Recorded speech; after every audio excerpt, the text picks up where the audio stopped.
Halo teman-teman, video ini spesial karena judulnya adalah DJP membodohi wajib pajak ya. Anda semua dibodohi oleh si DJP.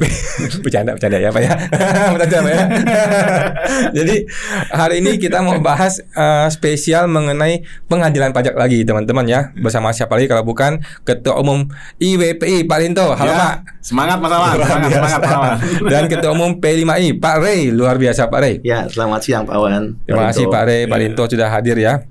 Jadi kenapa saya bilang ini membodoh-bodohi wajib pajak? Karena kita ini ibaratnya dikasih makan yang enak gitu, padahal di belakang lu dibodoh-bodohin gitu ya. Jadi gini ceritanya, sudah menjadi pemahaman umum bahwa wajib pajak itu menang 60% di pengadilan pajak. Iya. Betul Pak ya? Betul.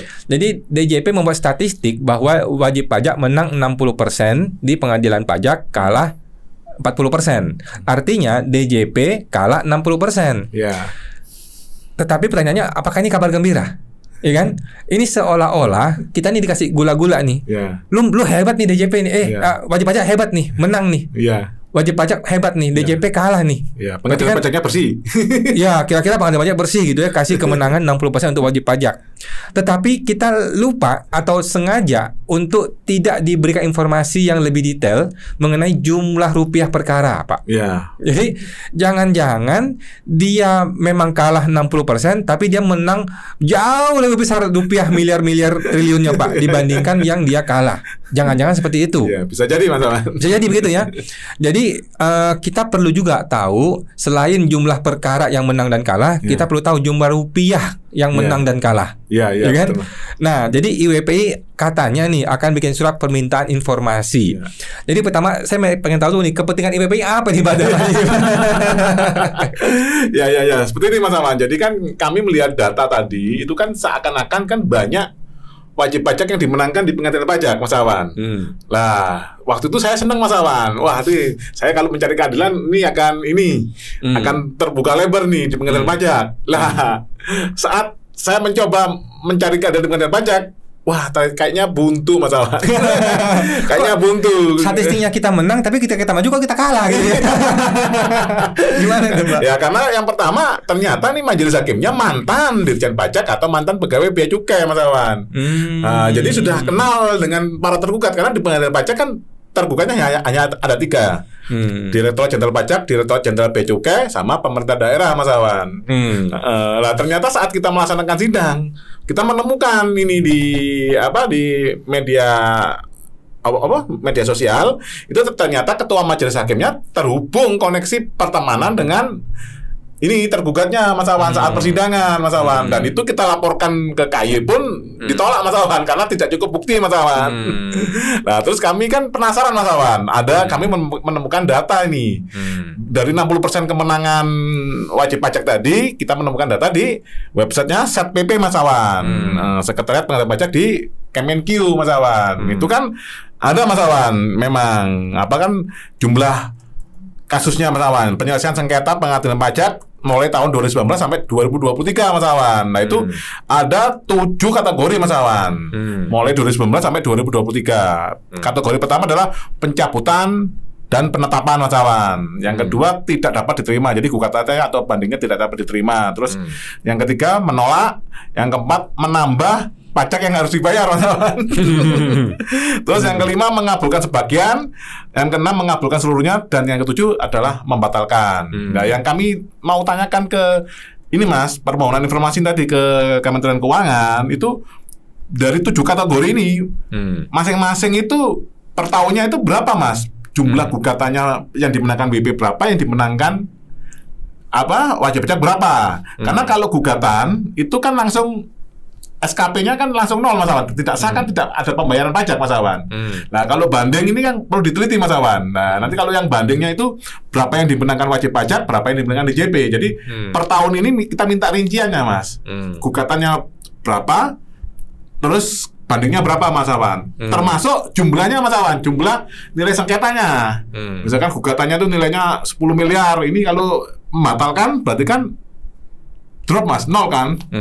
Nah, itu nanti akan kita olah Mas Awan. Nanti akan setelah kita dapat data, nanti kan kita analisa Mas Awan. Jadi jumlahnya ini benar-benar berapa persen ini kemenangannya WP ini benar secara statistik 60%, cuman secara nilai itu berapa Mas Awan? Contohnya kita ini Mas, SKP-nya 10 miliar dikabulkan sebagian, turun jadi 8 miliar, tapi karena ini banding 8 miliar denda 60% Mas Awan, malah tekor Mas Awan. Statistiknya menang, tapi rupiahnya tekor. Rupiahnya tekor. Karena itulah kita meminta ini Mas, detail informasi ke PPID itu seperti itu Mas Awan. Oke, saya lanjut ke Pak Rey nih. Jadi gini Pak, jangan-jangan ada kong kali kong, jangannya ada permufakatan licik ya dan jahat antara DJP dengan hakim-hakim di pengadilan pajak. Jangan-jangan ya, kita menduga ya, supaya apa? Supaya WP merasa hebat. Supaya WP merasa senang, supaya statistiknya kelihatannya bagus bahwa negara kalah nih, pemerintah kalah dari wajib pajak, kalah 60%. Tapi jangan-jangan kita cuma menang rupiah, cuma menang 2%. Jangan-jangan ya. Jangan-jangan gitu. Nah, udah tadi seperti kata Pak Rinto nih, udah menang tapi kalah secara rupiah gitu. Nah, jadi bagaimana nih Pak Rey menanggapi ini? Apakah kira-kira memang ada dugaan seperti itu, dan kenapa penting sih bagi kita untuk mengetahui jumlah nilai rupiah menang atau kalahnya nih Pak? Ya, terima kasih pertanyaannya Pak Wan dan juga masukan dari Pak Rinto. Memang sebagai wajib pajak kita harus paham betul bahwa upaya hukum itu harus kita teliti dengan baik dan apa kemudian akibat hukumnya. Ya, tadi Pak Rinto sudah sampaikan kalau upaya gugatan itu memang konsekuensinya adalah kalau dikabulkan batal, maka SKP menjadi dianggap tidak pernah ada. Tapi kalau banding itu kan bisa menolak, artinya SKP tetap, mengabulkan sebagian, turun sedikit, atau bisa juga menambah. Nah, menarik untuk dicermati ketika tadi Pak Rinto mengatakan bahwa berdasarkan statistik Sekretariat Pengadilan Pajak, WP itu menang kurang lebih 60%. Ya, menang itu dalam konteks jumlah perkara. Di dalamnya ada gugatan, ada banding. Nah, namun demikian menang itu bukan berkaitan dengan nominal atau value perkara ya, tapi berkaitan dengan jumlah perkara, bukan nilai atau nominal value perkara. Jadi saya kasih contoh tadi yang sudah disebutkan oleh Pak Rinto. Kalau kemudian SKP-nya di keberatan tetap 10 miliar yang berasal dari pemeriksaan di KPP 10 miliar, karena ketika SKP terbit di KPP diajukan keberatan hampir ya hampir 100% ditolak gitu ya. Hampir. Nanti jangan lagi DJP mengatakan enggak semua gitu ya. Saya kan nggak bilang, saya bilang hampir semuanya ditolak. Ketika keberatan ditolak, maka di situ sudah ada sanksi 30% kan? Iya, betul. Ya kan? Nah, kemudian ketika diajukan banding ada lagi tambahan 30%, sehingga total 60%. Nah, jadi WP tentunya harus menghitung dan jangan puas dulu terlalu prematur. Ya. Ketika SKP yang tadi 10 miliar itu kemudian dikabulkan sebagian, artinya turun 2 miliar menjadi 8 miliar, saya ambil contoh dari Pak Rinto tadi, maka putusannya masuk dalam klasifikasi mengabulkan sebagian, dan itu dikelompokkan WP menang. Kan begitu. Tapi kalau secara nominal atau value sebenarnya WP kalah. Karena 10M dikabulkan sebagian, artinya dikabulkan hanya 2M. Sisanya tetap 8M. Harus bayar sanksi karena di keberatan dia nggak membayar apa-apa, karena dia hanya mengakui sebesar nihil. Dia kan yakin bahwa itu nihil. Nah, jadi sisa 8M itu harus dibayar ditambah sanksi 60%. Ya.